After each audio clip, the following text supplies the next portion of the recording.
Oops, they lose possession as Earl Lloyd grabs it for the net. Bob Branham passes to Cooper, and Cooper buckets a nifty left-handed hook. Clifton loops one in to delight all Knickerbocker fans present. The NBA celebrates its black pioneers. Man, I think of words like pioneer, words like courage, because, I can't even imagine, some of the things that they had to go through. Amid the league's 75th anniversary celebration of its first black players. Let's hear it one more time for Nat Sweetwater Clifton, Earl Lloyd, and Chuck Cooper, and their family members. We dive into their stories. We don't know our story until somebody tells it to us, right? The profound impact they had on the court. The Washington Capitals took a chance on an inner city kid, and he took it to the Hall of Fame. Walter Brown said, "I don't give a damn if he strike polka dot or plaid." Boston takes Chuck Cooper, and that was the first official act to integrate the NBA. To the monumental differences they made off it. People that just kind of look at his historical, milestones and breaking the color barrier in the NBA, they just know that part of it. But I was fortunate enough to get to know him on a personal level, and he was way more than that. Trailblazing a path for the modern NBA. I appreciate those guys, laying the groundwork for guys like me and other guys, African Americans, so that they can take care of their family and play the game that they love. A journey that began more than 75 years ago. 25 years from now, 5 years from now, the story should still resonate. I was going to make sure that his legacy was never forgotten. This is Breaking Barriers, the legacy of basketball's black pioneers. Hello everyone, and welcome into Breaking Barriers, the legacy of basketball's black pioneers. I'm Ryan Yee. For the next half hour, we celebrate 3 NBA legends who have paved the way, a trailblazing journey that began more than 75 years ago. Chuck Cooper, the first to get drafted to the NBA. Nat Sweetwater Clifton, the first to sign an NBA contract. And Earl Lloyd, the first to step on to an NBA court. 3 men who broke professional basketball's color barrier and pioneered opportunity for generations to come. First, we take a step back in time, a trip to 1950, where Cooper, Clifton, and Lloyd began their game-changing NBA careers. More than 75 years ago, 3 men became pioneers. These guys broke barriers in a time in America where it was very, very tough. When they hear about stories like Chuck Cooper's and Sweetwater Clifton's and Earl Lloyd, to know that these guys navigated and were successful, I'm so thrilled that the NBA is going to tell the story just so young people can understand the importance of perseverance, the importance of education, the importance of setting goals and working hard. It's a story that begins in 1950. On April 25th, Chuck Cooper becomes the first black player drafted into the NBA. 1950, there were no blacks, there were no African Americans, no people of color in the NBA. And it was the Celtics' turn to pick. They were in a smoke-filled room in Chicago. And Walter Brown stood up and said, "Boston takes Chuck Cooper, the All-American out of Duquesne University." And one of the other owners challenged him and said, "You can't take him. He's Negro." Now, I'm sure they used a stronger word than that back in 1950. But Walter Brown said, "I don't give a damn if he strike polka dot or plaid. Boston takes Chuck Cooper." And that was the first official act to integrate the NBA. On May 24th, Nat Sweetwater Clifton is the first black player to sign an NBA contract. And later that year, on October 31st, Earl Lloyd is the first black player to step onto an NBA court. This first game was Rochester Royals. And my grandfather and grandmother were the only, blacks in the arena. And there was a couple, it was 2 guys that sat next to my grandmother and my grandfather. And one guy said to the other guy, with my grandmother right there, "Do you think this in guy can play?" And the kind of person my grandmother was, she tapped the guy on the shoulder, but believe me, he can play. And play they could. A 10-year career for Lloyd includes an NBA championship. Cooper had 6 successful years of his own. And Clifton, an NBA All-Star in 1957, played for 8. The 3 players have since been inducted into the Hall of Fame, highlighting their success despite the adversity they endured. My father, Chuck Cooper, and Sweetwater Clifton, they took the brunt of everything. Getting called the N-word on a regular from the spectators. My father in St. Louis was spit on. Nothing he can do but wipe it off and keep playing. And I think that, in my opinion, in my dad's opinion, I think a lot of folks' opinion, that the kind of lifestyle that these players have today, it's because of Earl Lloyd, Chuck Cooper, and Sweetwater Clifton. Fueling courage that shaped the NBA more than 75 years later. Their impact goes so far beyond what they did on the court. Just showing an example of what's possible for other people, to open the door and keep the door open for other people, for Earl to go on to coach, and all of the accolades that they've gotten are almost not good enough. They were really present at the creation, and it's important. It's so important that we understand and know our history in all things. I cover sports, so I'm very sensitive to sports history, but this is history, period, and people should understand the difficulties and the challenges that they faced and overcame so that other people could take their place and do even better. 3 NBA careers that now, nearly 8 decades later from when they first started, are being celebrated. Sacrifice that is being recognized. This season, the NBA honors the 75th anniversary of its first black players. And from its inaugural NBA Pioneers Classic to teams across the league doing their part to recognize the importance of these 3 players, it's a season the Cooper, Lloyd, and Clifton families won't soon forget. Celebrating the story of NBA's black pioneers. Let's hear it one more time for Nat Sweetwater Clifton, Earl Lloyd, and Chuck Cooper, and their family members. And that's the one thing that I'm so excited about, with the NBA celebrating the 75th anniversary and really beginning to not just tell the stories, but weave the pioneers back into the fabric of the league, the billion-dollar league that they helped build, that they helped construct. That they're going to find out how great of players these guys were. 75 seasons since Earl Lloyd, Chuck Cooper, and Nat Sweetwater Clifton broke the NBA's color barrier, the league celebrates the 3 men who paved the way for so many. Using Black History Month as a platform, the inaugural NBA Pioneers Classic kicked off February and showcased the monumental year. The family of the trailblazing trio, front and center. For that first game to be in Boston, the first NBA Pioneers Classic to be in Boston, you almost have to pinch me to believe me that I'm not dreaming. I'm serious about that. It's just incredible. And on top of the Pioneers Classics, teams around the league are doing their part to highlight some of the NBA's biggest trailblazers. And that includes here at Capital One Arena, where the Washington Wizards are holding Black Excellence Night. Welcome to tonight's game, son of Earl Lloyd, Kevin Lloyd. Honoring their own black icons, including Lloyd, who donned the DC colors while making history. They wanted to be like, what baseball does for Jackie Robinson. And it's touching. It's touching, man. It really is that how far we have come, man, and the recognition that we're getting now. And I think my father's looking down with a smile. I think you got to know the history of the game. I'm big on that part for me. Where people came from, how these things came here, because we're all lucky to work in this league, to be very honest.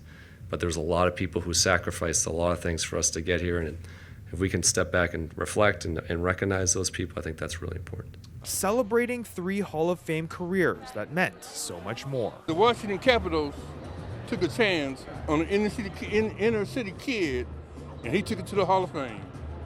And it's special for my dad and myself that we are part of this inaugural games and classics, and the Wizards are doing. It's touching.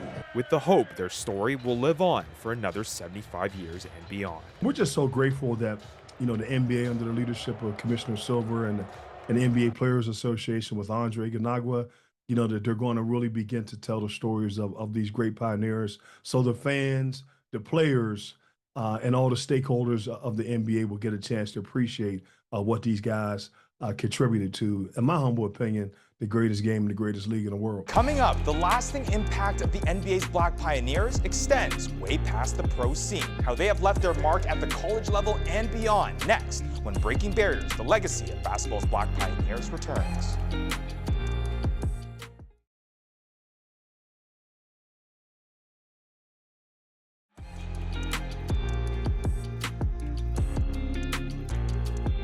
Welcome back to Breaking Barriers, the legacy of basketball's Black pioneers. I'm Ryan Yee. The lasting impact of the NBA's first Black players extends way past the pro court. Chuck Cooper at Duquesne and Earl Lloyd at West Virginia State. Both left their mark on their alma maters. Earl Lloyd and Chuck Cooper, two names that still ring on campus to this day.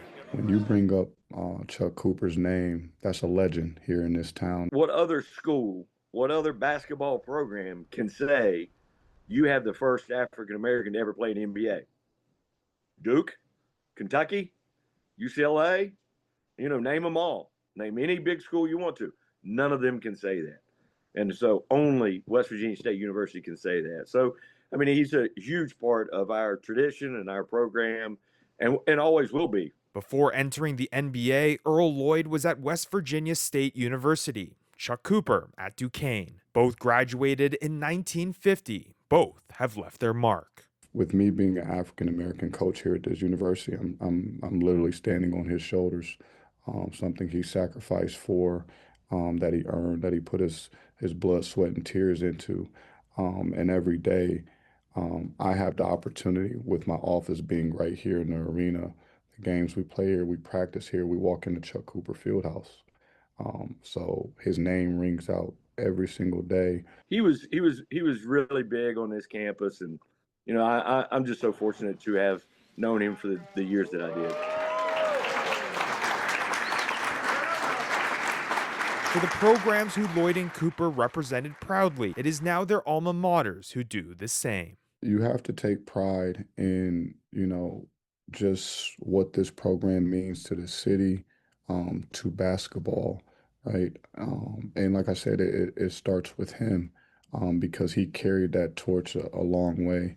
And now it's up to myself, my staff, and the young men that we have here in this program to do the same thing. Proudly sharing their story every chance they get. We have a little saying here at West Virginia State that if we don't tell our story, who is? And so I feel that way with Earl. If we don't tell Earl Lloyd's story, who is going to tell it? And so if we leave it out there and don't share his story, I'm afraid it won't get talked about as much. And so, like you say, this year we've got a lot of help. And hopefully that will get the snowball rolling, and we can, expound upon that and get more people talking about him and his legacy. And for Chuck Cooper and Earl Lloyd, their courage to break barriers stuck with them long after their playing days. From coaching to the corporate world, they continue to pave the way with and without a basketball in their hands. The fact that he went and got his master's degree after his NBA career, he came back to Pittsburgh and wanted to be in the position of leadership and influence and be able to make a difference. My father was, he was also the first Black head scout in the NBA. My father was an announcer for the Detroit Pistons. So they liked my father. And I was telling somebody, you got to imagine, man, back in 1970, they wasn't just handing keys out to the team. Here, Earl, here you go. Do what you can. And I was grateful that my father got a shot. For both Chuck Cooper and Earl Lloyd, trailblazing did not end with their playing careers. In fact, their impact only got bigger. He then went on to be the first, him and Jim Tucker, first two Black champions. Retired in Detroit, first Black assistant coach in the NBA, then the first Black full-time head coach in the NBA with Detroit, and then what everybody hardly knows is he was the first Black executive for Chrysler Corporation. A resume with no shortage of firsts that speaks for itself. So not only in the basketball world, but in the corporate world too, Earl Lloyd had his handprints on it. The same can be said for Cooper, who returned to Pittsburgh and became the city's first Black department head as the director of Parks and Recreation, and later the Pittsburgh National Bank's first Black executive. President and CEOs from PNC Bank was reflected on my dad's legacy. And he said, the thing about your dad, he broke all these barriers, but it was never about him. It was always about opening up doors for others. So he never reaped the benefits. And I don't think he thought about it much, in real time, because he was still busy breaking barriers and opening up doors for others and trying to do what's right for all people. Breaking barriers both on and off the court so others can reach even higher. That had an enormous impact. So when you see yourself, you see the possibilities. You see that it's attainable and achievable. And that's why it's important to always have representation. Coming up on Breaking Barriers, the legacy of basketball's Black pioneers. The impact of Cooper, Lloyd, and Clifton goes all the way down to the high school level. How an NBA champion turned high school head coach is reflecting on the 75th anniversary of the league's first Black players. Next, when we return.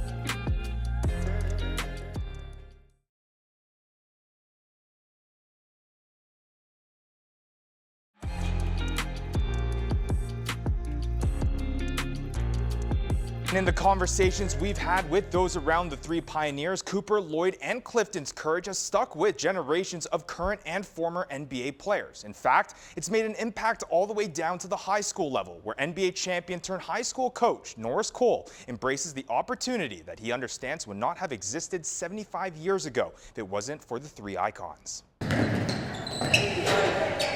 From the NBA hardwood to the high school gym, a path has been paved for those that follow some of basketball's most influential trailblazers. Man, I think of words like pioneer, words like courage, because, I can't even imagine, some of the things that they had to go through. A pioneer, by definition, is a leader, is an innovator, and a forward thinker. Amid the NBA's 75th anniversary celebration of its first Black players, Chuck Cooper, Earl Lloyd, and Sweetwater Clifton, two-time champion Norris Cole coaches the Trinity High School girls basketball team in central Pennsylvania.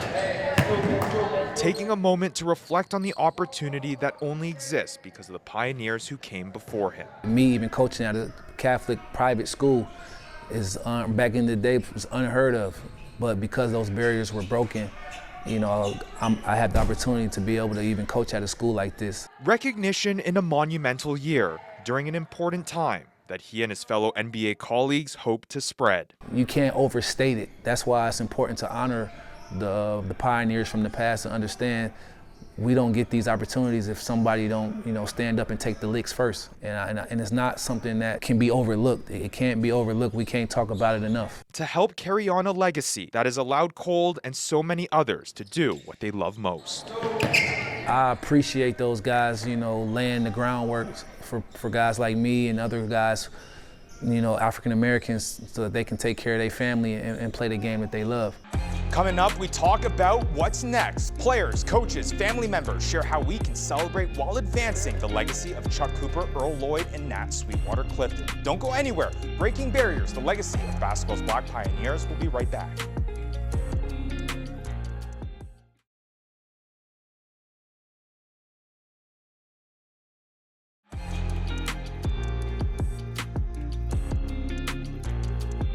Welcome back to Breaking Barriers, the legacy of basketball's Black pioneers. I'm Ryan Yee. We finish out this special with a question. What's next? It's something I ask to everyone we have talked to on this show, giving insight into how we can progress while we celebrate the three NBA legends. It's been something of a lifelong mission for me to make sure that he wasn't forgotten about. Chuck Cooper's son, Chuck Cooper III, has made it his goal to carry on his namesake's legacy. In 2011, he created the Chuck Cooper Foundation, a way to make a difference while sharing his father's story. I think if people can understand that there's nothing that you can't accomplish, to understand, to learn more about the pioneers and have an understanding for the sacrifice and the dedication and the contributions of not just these three pioneers, but what all pioneers go through to help make this country so great. One effort among many to ensure that Earl Lloyd, Chuck Cooper, and Nat Sweetwater Clifton are three names that are never forgotten. Ever since, we brought him back and retired his jersey, and I got to know him on that personal level, it became one of my plights was to help share his story and his legacy. And so to see this kind of go to the next level with the NBA coming in is really awesome because Earl Lloyd deserves everything that everybody's saying about him. And hopefully, like we have said here, that it doesn't just stop after the 75-year celebration ends, that we can kind of gain momentum and traction to make it even more well known. We need to embrace the history, the essence of who Chuck Cooper was and what it means to the game of basketball, and continue to carry out in a mindset and an attitude that would have been presentable of him. With every little bit making a difference. I think that goes a long way with where we need to be headed, right? Nothing, doesn't have to be anything heroic, right? It's just the simple steps of looking out for each other, looking out for people. To carry on a legacy of basketball's three Black pioneers. My father's looking down with a smile, how far that the three pioneers have come. Could you imagine, man, that they having we having an inauguration game like the same thing baseball is doing for Jackie Robinson, the NBA is going to do for the Pioneers? To me, this is beyond incredible, man. And you know, I wish I could have that moment, right? Just for him to come back and see how much the city of Pittsburgh appreciates him now, how much he's being appreciated by the NBA, and how much the world is appreciating him as they begin to learn more about his career and what he accomplished and what he sacrificed to make this world a better place. All in all, building off a monumental year that players, coaches, and fans alike will celebrate and in turn use that momentum to carry on the legacy of some of its most impactful players. Chuck Cooper, Nat Sweetwater Clifton, Earl Lloyd, players that broke barriers, opened doors, and created opportunity. Well, that does it for Breaking Barriers, the legacy of basketball's Black pioneers. Thank you for tuning in, and I hope you learned just as much as I did on this journey. I'm Ryan Yee. I'll see you next time.